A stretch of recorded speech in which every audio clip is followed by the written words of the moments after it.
I tested every Starlink that is currently out right now. I'm gonna share my thoughts on which one should you actually buy. Is it the Starlink Mini, the Starlink Standard, or the Starlink Performance? I tested them here in New York City. I went upstate in New York to test it out in the open vastness of everywhere. We used portable power. We used it power at home. I wanted to see, is it fast? If you do plan to buy it, there is a free month link down below. If you click that link, it helps support the channel so we can keep making more Starlink content and buying more Starlink satellites. Let's get into it.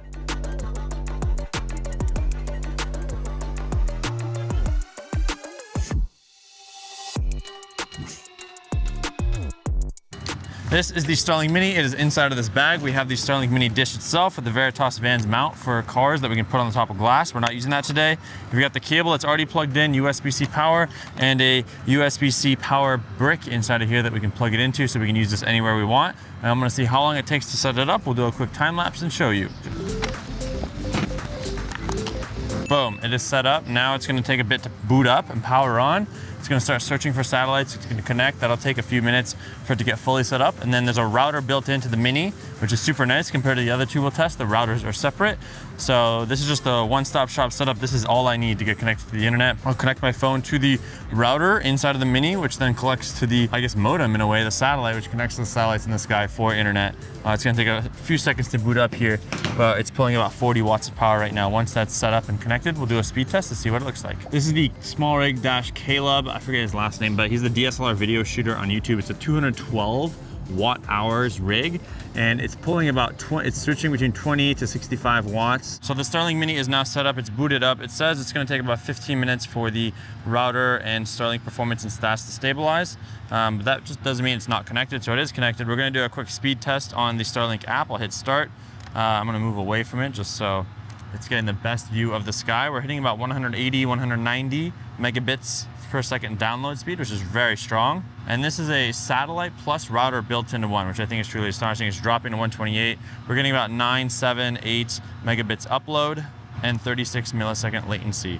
So I'm gonna actually turn on airplane mode on my phone here, so we're only connected to Wi-Fi. There's no other connection.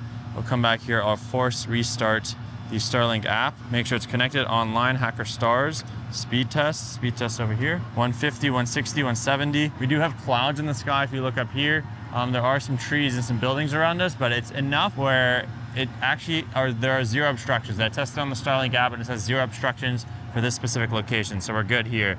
But if you're camping or anything outdoors, or tall buildings can hamper the potential of Starlink working, you need a direct line of sight to the sky. So it won't work in a subway. All right, 178 megabits download, 9 upload to 30 milliseconds latency. Now let's try the regular speed test app here. Ooh, we're getting even faster speeds. It might just be a different location. 200, I was dropping down, 180, 170, 160, 169, 170 megabits per second, 180. The jitter was only 3 milliseconds, that's pretty good. We're getting 22 upload now, 20 upload, not bad. You can upload a video, YouTube video at these speeds. It won't be extremely fast, but it'll be good enough. Now, if I go back to the Starlink app, we can just check some other statistics here. The stats seem to be stabilizing now. The ping success rate is 91%. It'll go up as we leave it here. The obstructions, I did a check and it didn't show any obstructions when I did the test with my iPhone camera. In terms of the network, the only device that's connected is this iPhone, so nothing else is hogging energy. And then we have the settings here. We can change the router stuff and all. And then alignment. The last thing, the Starlink is aligned. It's facing in the right direction. So this is the most optimal viewing angle, which is the angle of the Starlink as well as the direction. So you want it in between. North is that way, east is that way. You actually want it kind of in the middle of northeast, and that's the perfect direction. And then you need the right tilt, which is the kickstand provides you the perfect tilt as long as it's on flat ground. I have the compass app on my iPhone, and north is that way towards that yellow boat. East is that way towards the Empire State Building. So if I hold my hands, we got east, we got north. We want the Starlink pointed pretty much in the middle, which is right about here. And as you can see, boom, the Starlink is pointed in that direction. I did use the app to figure that out, but if I was in a new location, you can test it out this way. Just be like, where's northeast? Point the Starlink in that general direction and you'll be fine. So if it was actually southeast, I would have to point it in this direction. There's more trees, there's more buildings, so this wouldn't be the most optimal location to put the satellite. So just knowing the general direction and then optimizing in terms of viewpoints of the sky, I would probably have gone to that table over there, way at the end if it was southeast, but almost all the time, I think at least in the United States, you want to point northeast. I don't know if it's the same direction around the entire globe, but we do know the Earth is flat, so that might be the same everywhere you go. This is the Starlink Standard Gen 4. I actually got the Starlink backpack that's on the website. You can wear it. I don't know if you can't connect to the internet while wearing this because it's in here, but it's a way to carry it. So let's say you're hiking and you want to have this on your back, and then you're going to deploy it when you're there, you can. But the thing is, you need to carry power. So it's not just this that we're bringing with us. I'll put this right here, but also we have a power unit, and I decided to bring over the DJI 1000, which is an outdoor power unit. You might put this in your RV if you want to connect power. It's got 2 AC outlets, which will allow us to connect the Starlink to there. And we've got USB-A, USB-C. It is 1,000 watt hours, and it can output up to 1,200 watts of power. So this thing can power a lot of stuff, but this is kind of what our portable deployment of the Starlink Standard would be. It's a lot bigger, it's a lot more powerful. It's gonna get a bit faster speeds and more stable connection than the Starlink Mini, but I think the energy required from a personal perspective to set it up and deploy it is a lot more complicated. So let's do a time lapse and see how long this takes to get set up.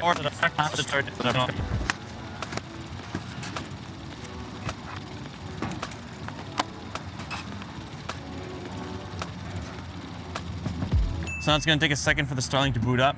We know we wanna point it in a northeast direction, which is approximately that way. We've got the power here, the DJI Power 1000. It's gonna show us how much time it's able to power this. Right now it's consuming 10 watts, which is 33 hours. I think this is gonna get at least 70 watts of power. And then once it's fully booted up, the router is separate. So the big thing about this is it comes in a backpack, which is nice. I can unzip the Starlink satellite out of the backpack, but the router is not built in. The router actually lives right inside of here in the backpack. If you can see, it's covered, but it has some vents here on the tops. So the router literally lives inside the backpack. This is the power supply right here. The power supply plugs into the router, and then the other cable goes into the AC power light on the DJI Power 1000. And then there's a place to organize your Ethernet cable, which plugs into the router and then plugs into the other part of the satellite dish. So now it's gonna connect, and if we wanted to, there's even a space for a small laptop iPad device right here, but we never use that. Which is kind of sad. It's consuming right now 52 watts of power, 60, 70 watts, oh, 64 watts, and it's showing about 11 hours of total runtime. So this thing will power the Starlink Standard for about 12 hours on the AC outlet, consuming around 50 to 70 watts of power. But there you go. This is kind of like a fully equipped office. If you put your laptop in here, the router, the power supply, and the satellite, you just need a place to plug power in, which is where this massive thing comes in.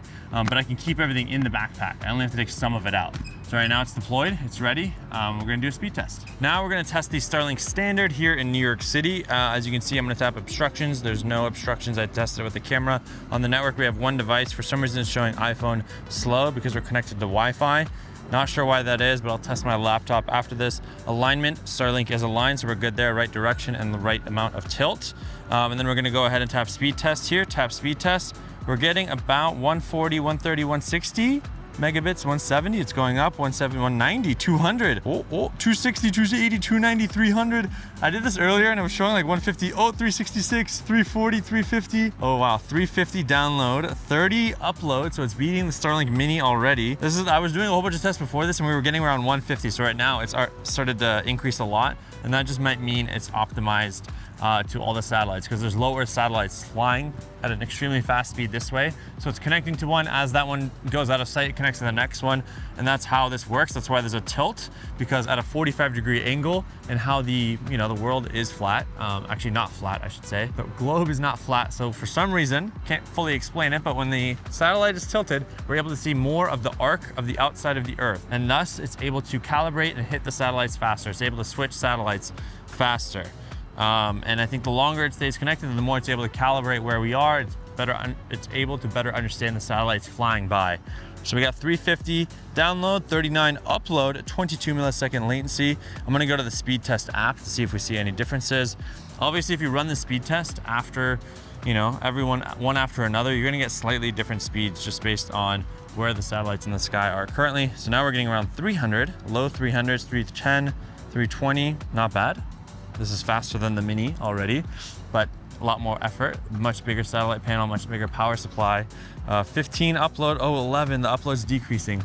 So I think whatever satellite we're connected to is getting farther and further away, the connection's decreasing. The one thing I've also noticed is the Starlink app shows higher speeds than the speed test app. So that just might be the servers that speedtest.net is connecting to versus the Starlink app is connecting. Okay, now we're getting 150, 180, 250. So it looks like the Starlink Standard Gen 4 has higher potential speeds, but it's still, okay, now we're getting 20 upload, which is lower. So it's still gonna waver. It's gonna go up really high, it's gonna come down. So you're not gonna get fast internet at the highest speed all the time. It's gonna kind of go up and down based on where the satellites in the sky are. That's not bad. If I'm wavering between 200 and 400, like I think I'll be okay as long as latency is low.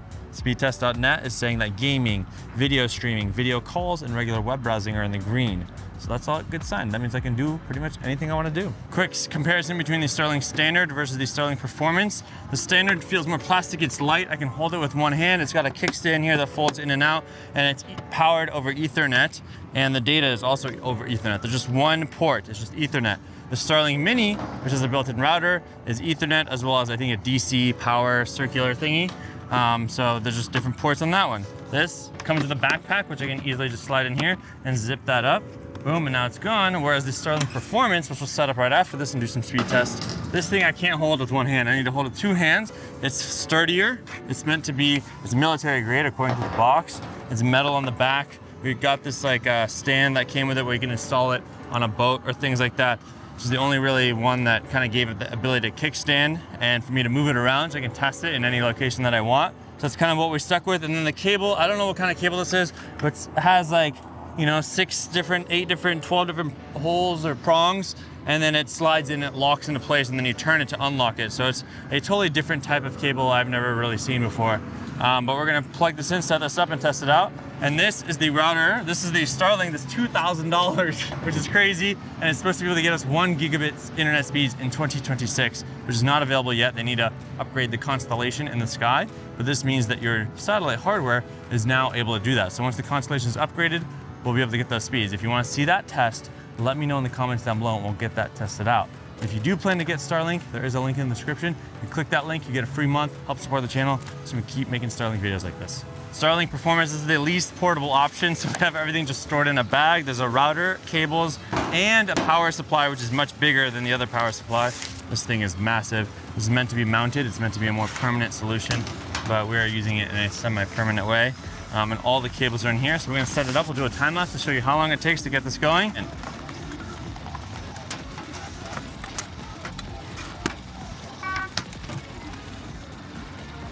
Performance is using about the same amount of power as the Starlink Standard, around 60, 70 watts. So this will power it for about 12 hours. We're at 93% on this DJI Power 1000, which is 1,000 watt hours. 12 hours, a full day of use plugged in a portable battery, essentially. Starlink tilt and alignment wasn't great. I was actually putting it that way, so I kind of turned it slightly this way, and I put the cables underneath because, oh, it's not enough. I think if I have to load, I was hoping this wedge mount would have that proper alignment, but it's not. So that's where it's gonna stay. This will get us hopefully the best data speeds and best information. So right now it's downloading a software update. We'll let it do that, and then we'll run a speed test. So yeah, we don't need to worry about these. Look at those speeds, 500, 600. Upload, download, looks good on iPhone to router. Next, we're gonna do the speed test app. So we're starting fresh. I restarted it.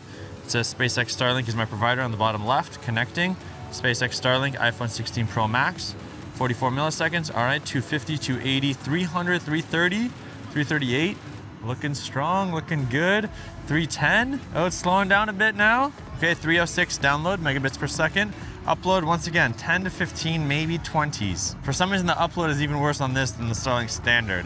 I think right now, if you want to get fast speeds, the Starlink Standard is great. The Starlink Performance for $2,000 is just a higher quality satellite, 19 upload, which, like, if you're putting it in a place where it's going to get a lot of rain, snow, and a lot of weather, you might need that protection, but the Starlink Standard is good enough. You can mount it, it's sturdy, it works, and you're going to get the maximum speeds. If you absolutely need gigabit speeds and you want to install something now to future-proof yourself, then yes, you could get the Performance, but it seems like it's not even hitting the same speeds as the Standard.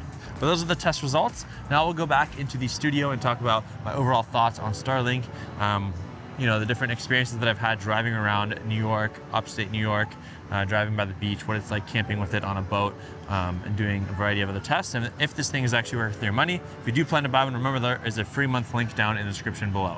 Next, I want to go upstate in kind of the middle of nowhere with a Cybertruck and test it out to see how the speeds might be different in those areas. So these are the tests we got from there. Today, I am inside of a Cybertruck and we're testing Starlink. I have the Starlink Mini right up there, and then I have the Starlink Standard in the trunk, as well as Starlink Performance. We're gonna test to see how it works. We're kind of in the middle of nowhere, a state park here on the very edge of Long Island. That is the Montauk Lighthouse right there, and there's no good connection. There's no way to use the internet. Messages kind of works, but it's a bit slow. So I wanna test to see how well is Starlink, is it effective? So Veritas Vans gave me this kind of like Starlink Mini mount right here. As you can see, it has suction cups right up here, which I just pumped this until it stopped, and now it's stuck to the ceiling. But the Starlink Mini is right here. You can see that, boom, boom. I plugged in the Ethernet cable, now comes to a USB-C. This is the official cable, but they also provide their own. And then what we're gonna do is I have small ragged batteries right here. This is at 95%. It's got USB-C ports as well as DC power on the top. This one is actually the bigger one. This guy just has more juice. It'll last longer. I tried plugging it into the Cybertruck, but the USB-C port does not provide enough power. So here we go. We're gonna plug this in, boom. And now it's gonna show us how much power it's drawing. It gets about 40 to 50 watts. So we'll get about probably 2 to 2.5 hours on this battery for 50%. And now if we look at the Starlink, the blue light is blinking. That means it's on. So that means the Starlink Mini is now working. We're gonna go to the Starlink app right here. It's gonna say connecting. So now it's calculating the orientation. If we go to alignment, we'll know in a second if that orientation is right. Obstructions, it usually builds a map over time if you leave it in one spot. And it calibrates. So right now it's calculating orientation. It's gonna connect. It's gonna take a bit to boot up. So it's not something you just wanna like start using quickly, but if you leave it there and have it on for, 15, 20 minutes, then it's gonna start working. What's nice is we are in the Cybertruck. So once we start driving, this will give us Wi-Fi and internet. The only issue is if someone wants to sit here, it might not be the most ideal because my head's gonna hit the Starlink Mini. So maybe I could suction cup the mount maybe right up here. It might block a little bit of visibility, but that's one place. But this is super secure, like it's not moving. This, I think, has been one of my favorite mounts for the Starlink. I wish there was a case. I think they offer a casing and stuff too, but they did send this to me for free to play with and test out. And from a ease of use perspective, the Mini is the easiest to use and the easiest to power because you can use a regular power outlet like you do in a car, or this USB-C cable that I bought from Starlink, which Veritas Vans also provides. We're in the back of the Tesla, and luckily in this Tesla, there are 2 power outlets here. And I have 2 Starlinks, the Standard and the Performance. And let me show you what's inside. Boom, so we're gonna pull this bad boy up. We have the router and power cables inside of here. So you don't even have to take the router out if you don't want to. And then the actual Standard is right inside of here. We can take this bad boy out, and all we need to do is open up this and let it sit right here. So now we can get internet. So that's what we're going to do. We're gonna leave this backpack right behind it, open this bad boy up. We pull out the cable, plug it into power right here, boom. And then we take the other cable, which is the Ethernet cable, and you just make it as long as you need. We don't need a very long one. We're gonna turn this sideways. All this takes is the Ethernet cable. So we take this, we put it in there, boom. It's now in, and then we just leave this right here. And I think it's already facing somewhat northeast, but we can check on the Starlink app after it's booted up. But now we're good to go. Like the router is booting up in here. This is the Starlink Standard. Let's get the Performance set up next. Inside of here, we now have the Starlink Performance kit. So now we're gonna set this bad boy up, see how it performs. We got another power cable right here, plug that in. This one has a very heavy duty power performance port. Plug that in. Then you actually have to screw in the cable. It's not Ethernet, it's like a special cable on the back. We'll put that in, the kind of elevation profile. So this just has a bigger setup, more performance, heavier duty. It's meant for more permanent settings. Plug that in there. And this is the router that doesn't come included with the Performance, but when I purchased it, it came for free. So now we've got the Starlink Standard and the Starlink Performance, and then the Mini inside. Let's go speed test the Mini. This is the Mini. It is now booted up. As you can see, it says online. We're gonna run a speed test right here on the Starlink app and see what it gives us. 170, 169. Ooh, it's going fast. So the download speeds are usually pretty good. That's what I've noticed. The upload speeds are atrocious. I wish they would match download, but hey, most people are not uploading. Look at that, it's like 10 times slower. And then the ping is 25 milliseconds. So it seems to be decent enough. Wow. This is the Standard. We've got the router right there. One device connected, just this iPhone. The alignment turn Starlink to match target, so it's not perfect. Let's run a speed test. Boom. Oh, look at those speeds, 340 megabits. We are kind of not in an urban area, but we're getting fast speeds. Look at that. You know, this is probably like most broadband providers. These are the speeds you're gonna get. A decent download and an okay upload.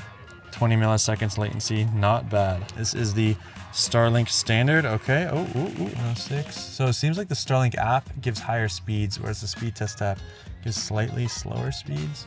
It just might be the server that it's connecting to. 32, okay, cool. All right, now let's go to the Starlink Performance kit. So we're gonna switch over there, go back to the Starlink app. It'll tell us that we are connected to our performance. Oh, it needs an update. Oh, we don't need to do that right now, but we're on the performance kit now. Obstructions, looks to be pretty good. Alignment, the tilt is incorrect. Once again, make sure you're on flat ground and you probably need to rotate it 180 degrees to make sure it's facing the right direction. So we could turn the car around if we really wanted to. But let's do a speed test at this totally incorrect alignment and direction. Okay, 35 millisecond latency, 31 upload, 43 download. Tested on the speed test app to see if it's any different. Oh, there we go, okay. Now we're getting 70 megabits. All right, that's working pretty well. Not the speeds we want to see, but it's good enough. Oh, now it's going up. 180 download. Upload is getting us about 20 upload. So you could upload a YouTube video at this speed, like as a content creator or Instagram Reels, but it's not gonna be extremely fast, but it's like good enough. And then lastly, I wanted to know in motion, can you use the Starlink Mini and the Starlink Standard while a car is driving, while a boat is moving? These are great scenarios where you might want to have internet while you're on the move. And Starlink works up to 100 miles per hour. So it should work in a plane, and a car, and a boat, as long as you're not going faster than 100 miles per hour. And from our test, it seemed to work. Here are the results. Okay, so this is facing the opposite direction. We just did a test with the Starlink Standard facing the front of the car. The Mini is kind of facing backwards, slightly up to the sky, and we are in motion right now. We're going about 60-70 miles an hour. We're getting 76 megabits per second download, 9 megabits per second upload, and the latency hopefully is decent. All right, 17 milliseconds of latency on that, so that's not bad. But if I go to obstructions, you can see how it's developed a map of things that might be blocking it, whether it's the car, trees. Luckily right now there are no trees. If you're camping, those are the scenarios where if there's a lot of tall trees, it's harder to get satellite connection. Right here, it's pretty clear. In terms of alignment, the tilt is incorrect. So because there's an angle on the glass on the top here, that tilt is not perfect. And then the second piece is the direction. It's somewhat facing east, but we need to be halfway between northeast. So that's why the internet speeds might not be the most optimal, but it still works. Even though the tilt and the direction might not be correct, we're still able to get internet. We're connecting the Starlink satellites in the sky. And as those satellites move, as we move, it's switching to the right satellites and we're getting internet, which I am very, very surprised about. So it's working. Let's try the speed test app and see what kind of different speeds we get here. So I'm gonna go over here. It's gonna show us that we're connected to SpaceX Starlink internet. And now it's gonna start the speed test on the speed test app. We're going 69 miles per hour right now. And now we're getting 160, 180, 190, 200 megabits per second download. Woo! So the Starlink Mini is able to get up to 400, I want to say. So we're getting pretty good speeds. 22 upload, not bad, not bad. Now what happens in real life versus what Starlink states can be different. Starlink does state that the performance might differ from urban versus rural or remote areas because there's just less Starlink satellites on the ground connecting to the satellites in the sky. So more likely you're going to get better and faster connection in a place where there's less Starlinks in your specific area. And it's hard for me to measure like how many Starlinks are in New York City versus like upstate New York, but the speeds weren't drastically different. For the most part, upload speeds between 10 and 35. Downloads, we were able to get 70 to almost 400 megabits per second download. Biggest roadblocks though are just making sure you have a clear line of sight to the sky. You cannot use this in a subway. Or if there's a lot of trees, like you're not gonna get the best connection. So making sure if you're camping or you're in an RV, like if there's not a clear view of the sky, the Starlink satellite is not going to work the way that you want it to. The same thing with the tilt and the direction. You want the Starlink to face in the right direction and have the right tilt. But even in those scenarios, like there might be some obstructions, it still will work. You might have the wrong tilt or the wrong direction, it still will work, it just won't be as fast. Now from a battery requirement, the Mini is the only one that has the router and the satellite built in, so you can plug that into a battery bank and boom, you have Wi-Fi connection anywhere you go. You don't need to plug it into an outlet. If you have one, it's even better. But now you're able to connect the internet anywhere in the world with just the battery pack and then the Starlink satellite and one cable. Whereas the Starlink Standard requires, AC power. So we had to bring in big DJI power. It requires a Wi-Fi router. So that's a separate unit. So there's like two cables. There's the router, there's the satellite, and then there's an actual big, large battery pack. So it just became more complicated. Then the things got weirder with the Starlink Performance because the speeds weren't as fast on that when it's supposed to be able to hit 1 gigabit when they update the constellation in the sky.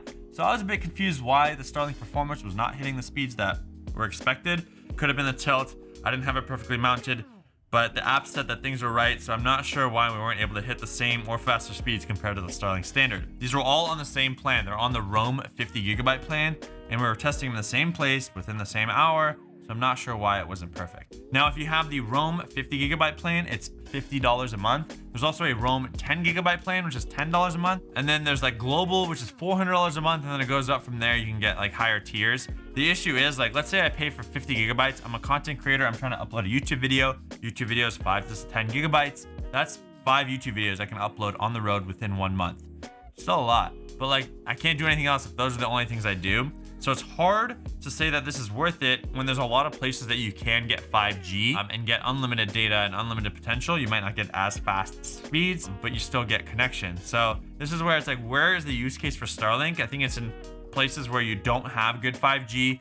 Maybe you know that you're going there, you have no good 5G, you have a clear view of the sky, and you need some internet, but you don't need too much internet. Like, the speed is not the highest priority. I think the dream for me is to have a Starlink dish that I can take anywhere in the world, and I know I'll always have connection, and I can upload YouTube videos from wherever I'm working, or be able to access the internet, jump on a video call wherever I'm working. But like when I go to London, or I go to California, I don't have a clear view of the sky from the hotel that I'm in, so it's just not a perfect use case in those scenarios. It's like, if I'm going camping in London and I want to bring this with me, then I might use that.